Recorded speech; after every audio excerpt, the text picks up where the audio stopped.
So hey everyone, this is Chhavi Jain. Welcome to best classes. तो आज हम पढ़ने वाले हैं causes of disease. How many types of causes of disease, यानी कि अब डिजीज़ तो हमने देखी है कि डिजीज़ क्या होती है। अब कॉजेज़ ऑफ डिजीज़ यानी कि किस तरीके से हमें डिजीज़ हो सकती है। ऐसे कौन कौन से कारण हैं जिससे कि हमें डिजीज़ हो सकती है। क्या हमें वो बाहर से आते हैं, क्या वो हमें अंदर से ही डिजीज़ होती है। तो ये सब कुछ कॉजेज़ होते हैं डिजीज़ के। तो बेसिकली जो हमारी डिजीज़, जो कॉज ऑफ डिजीज़ हैं वो हमारे दो टाइप के होते हैं। पहला होता है हमारा external causes and second is internal causes. ऐसे कॉजेज़ जो कि हमें बाहर से होते हैं, ऐसी डिजीज़ जो हमें बाहर से होती हैं, और ऐसी डिजीज़ जो हमें इंटरनल होती हैं, यानी कि हमारी बॉडी के अंदर ऑलरेडी होती हैं। अब एक्सटर्नल कॉजेज़ में कैसे कैसे आते हैं, जैसे कि माइक्रो ऑर्गेनिज़म जो कि हमें डिज़ीज़ करने में बिल्कुल सही रहते हैं, वो हमें आराम से डिज़ीज़ कर सकते हैं। तो हमारा फर्स्ट आ जाता है एक्सटर्नल में micro organism. Okay, micro organism, ठीक है। उसके बाद हमारा नेक्स्ट आता है जैसे कि टोबैको हुआ और ड्रग्स हुए एंड अल्कोहल। ये हमारे जो है डिज़ीज़ करने का बहुत बड़ा कारण है, इससे भी हमें डिज़ीज़ हो जाती है, ठीक है। तो यहाँ पे हम लिखेंगे alcohol and drugs and tobacco basically. तो ये हो जाते हैं हमारे कुछ एक्सटर्नल कारण। और भी कारण होते हैं जैसे कि इन्वायरमेंटल पॉल्यूटेंट्स, जिससे कि हमें जो है डिज़ीज़ हो जाती है। तो ये एक इम्पॉर्टेंट पॉइंट है, इसको भी हम अगर नोट कर लेंगे तो ज़्यादा बेटर रहेगा। एनवायरमेंटल पॉल्यूटेंट्स, ठीक है, एनवायरमेंटल पॉल्यूटेंट्स। अब आप जल्दी से नोट्स बना लीजिए। बहुत इंपॉर्टेंट टॉपिक जो मैं आपको बता रही हूँ, बहुत ज़्यादा इंपॉर्टेंट है, ठीक है। तो हमने क्या क्या पढ़ा, माइक्रो ऑर्गेनिज़म से हो जाते हैं। अगर हम ऐसे अल्कोहल लेते हैं, ड्रग्स लेते हैं एंड टोबैको लेते हैं, तो उससे हमें बहुत जो है ख़तरनाक डिजीज़ हो सकती है। एंड देन इन्वायरमेंटल पॉल्यूटेंट्स भी आता है। उसके बाद एक आता है हमारा इनएडिक्वेट डाइट। अगर हम डाइट अच्छी नहीं लेते हैं तो भी हमें क्या होता है, डिजीज़ हो जाती है। And this is the external causes. तो यहाँ पे मैं एक और पॉइंट लिख देती हूँ, ऐड कर देती हूँ इसमें, इनएडिक्वेट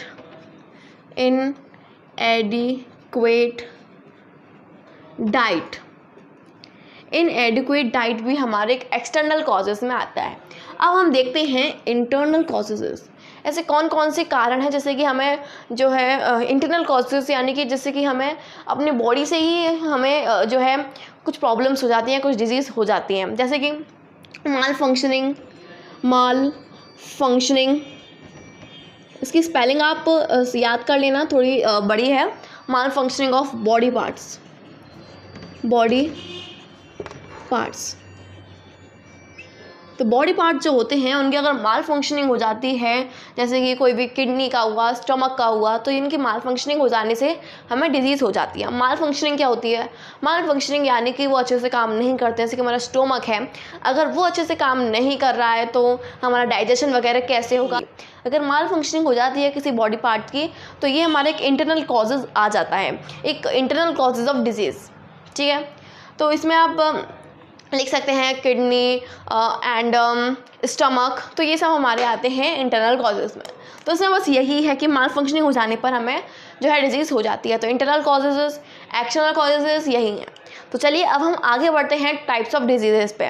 ओके, तो टाइप्स ऑफ डिजीज़ को हम देखते हैं सबसे पहले on the basis of time duration, ठीक है। टाइम ड्यूरेशन के बेसिस पे हम टाइप्स ऑफ डिजीज़ देखते हैं। टाइम ड्यूरेशन के बेसिस पर जो डिज़ीज़ के टाइप हैं वो दो तरीके के होते हैं। पहला होता है एक्यूट डिज़ीज़ एंड दूसरा होता है हमारा क्रॉनिक डिज़ीज़। तो पहला होता है हमारा एक्यूट डिजीज़।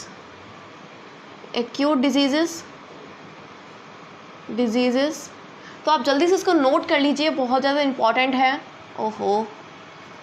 डिजीज़, ठीक है। And then chronic disease.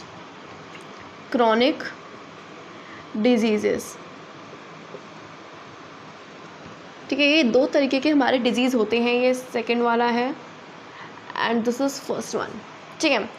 अब एक्यूट डिसीज़ जो होता है वो बहुत कम टाइम के लिए होता है, यानी कि आएगा और चला जाएगा।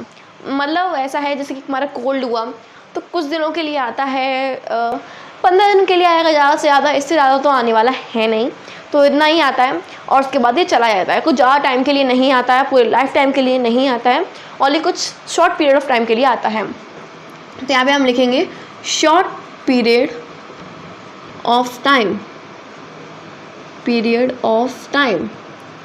तो ये ऐसी डिजीज़ है जो कि हमें आती है, कुछ समय के लिए आती है, उसके बाद चली जाती है।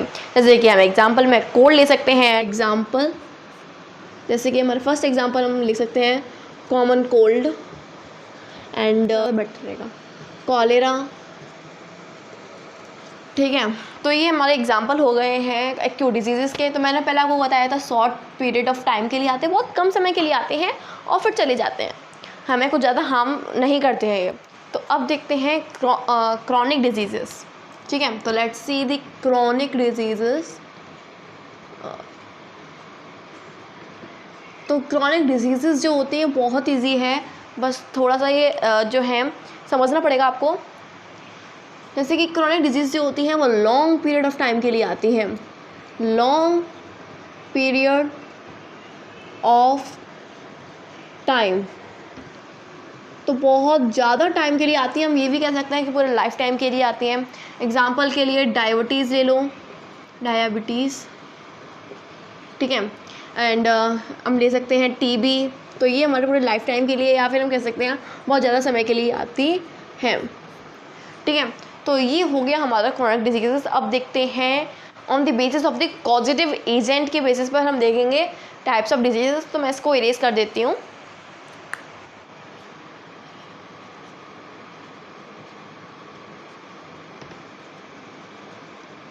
तो अब देखते हैं कॉजेटिव एजेंट के बेसिस पर टाइप्स ऑफ डिजीज़। तो इसके होते हैं बेसिकली, इसके भी 2 टाइप होते हैं, एक होता है इन्फेक्शियस और एक होता है नॉन इन्फेक्शियस। तो सबसे पहले देखते हैं इन्फेक्शियस डिजीज़। इन्फेक्शियस डिजीज़, ठीक है। तो व्हाट अबाउट इन्फेक्शियस डिजीज़? तो इन जर्म्स के द्वारा ही कॉज की जाती हैं, यानी कि इसे जर्म्स कॉज नहीं से, या तो हमारी प्रॉब्लम की वजह से या फिर किसी और प्रॉब्लम की वजह से हमें वो डिजीज़ होती हैं, पर जर्म्स के कारण नहीं होती हैं। एग्जाम्पल के लिए हम ले सकते हैं कैंसर। तो कैंसर कोई भी जर्म्स के द्वारा नहीं होता है, और डायबिटीज़ होती हैं।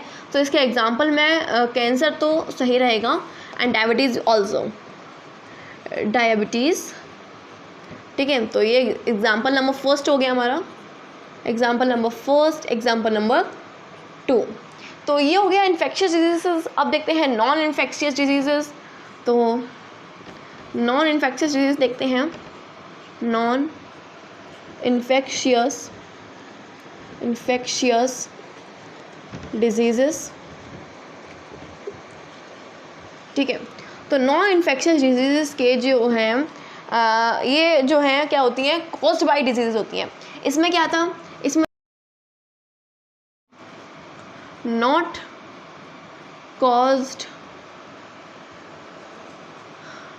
कॉज्ड बाय जर्म्स, इन्हें कोई भी जर्म्स कॉज नहीं करता है इन्फेक्शियस डिजीज़ को, बट इसे जर्म्स कॉज करते हैं, कॉज्ड बाय जर्म्स। अब ये भी जो हैं वो 2 टाइप की होती हैं। नॉन इन्फेक्शियस डिजीज़ भी 2 टाइप की होती हैं। पहला होता है हमारा कम्युनिकेबल डिजीज़ और दूसरा होता है हमारा नॉन कम्युनिकेबल डिजीज़, ठीक है। कम्युनिकेबल डिजीज़ पहला टाइप हो गया हमारा कम्युनिकेबल, ठीक है। तो बेसिकली कम्युनिकेबल डिजीज़ वो होती हैं जैसे कि हमें वो है एक दूसरे से पास हो जाती हैं। जैसे कि मैंने किसी को छुआ तो उसे हो गई, जैसे मुझे कोई भी डिजीज़ है, अगर मैंने उसे छुआ तो उसे हो गई, उसने किसी को छुआ तो उसे हो गई, तो उसे कम्युनिकेबल डिजीज़ कहते हैं, ठीक है। फॉर एग्जांपल कॉमन कोल्ड कह सकते हैं इसमें, common cold, common pox, TB का तो ये भी हमारा एक जो है कम्युनिकेबल डिजीज़ में आता है। तो मैं इसको हटा देती हूँ, याद रखना है कॉज्ड बाय जर्म्स। अब इसका सेकंड टाइप होता है non communicable diseases. Non communicable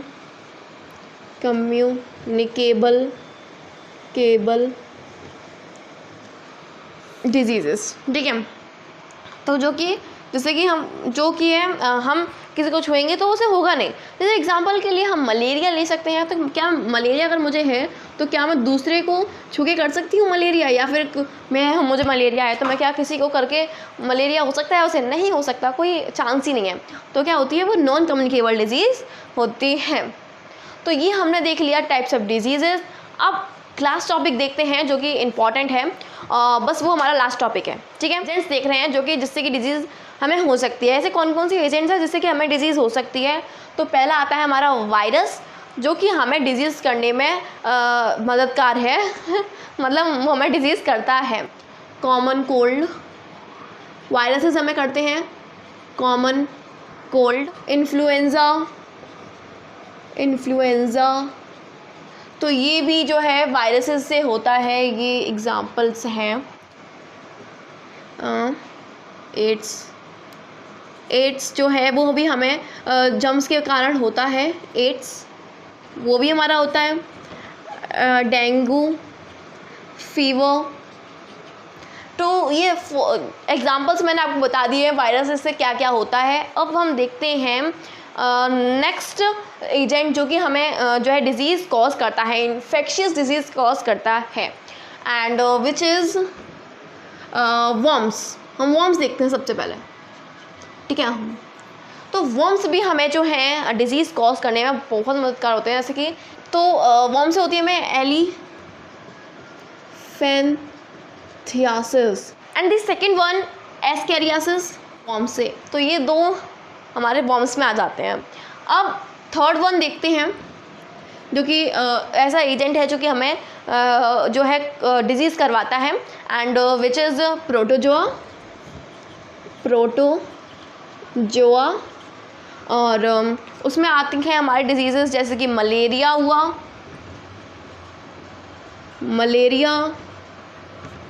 ठीक, डायसेंट्री, तो एमोइबिक डायसेंट्री होती है। नेक्स्ट वन आता है हमारा फोर्थ वन हमारा आता है फंगाई। तो मैं इसको ना ऐसे हाईलाइट कर देती हूँ, ठीक है। फंगाई में आता है, तो ये होता है हमारा फंगाई से, ठीक है। बेसिकली रिंग वर्म्स लिख सकते हैं, रिंग वर्म्स, ठीक है। एंड देन नेक्स्ट वन देखते हैं फिफ्थ, जो कि हमारा लास्ट वन है। बेसिकली होती हैं कुछ डिजीज़ जैसे कि टीबी, ये हमारी डिजीज़ हो जाती है बैक्टीरिया से। एंड देन तो ये जो हैं वो डिजीज़ेस हैं जो कि हमें एजेंट्स करते हैं। मैंने बस एग्जांपल्स लिख दिए हैं, ऐसे बहुत सारी डिजीज़ें और भी होती हैं, पर मैंने आपको सिर्फ यहाँ पे एग्जांपल लिख के बता दिया है। तो आज का सेशन यहाँ पे होता है हमारा कंप्लीट, क्योंकि आज हमने बहुत सारी चीज़ें जान ली, causes of diseases, type of diseases on the basis of time duration and on the basis of positive agents, and उसके बाद हमने देखा इन्फेक्शियस डिजीज़ेस के एजेंट्स जो कि हमें जो है डिजीज़ करते हैं। तो ये आज का हमारा टॉपिक हो गया है ख़त्म। चलिए आज के बस इतना ही। Thank you watching this video. Bye bye all of you.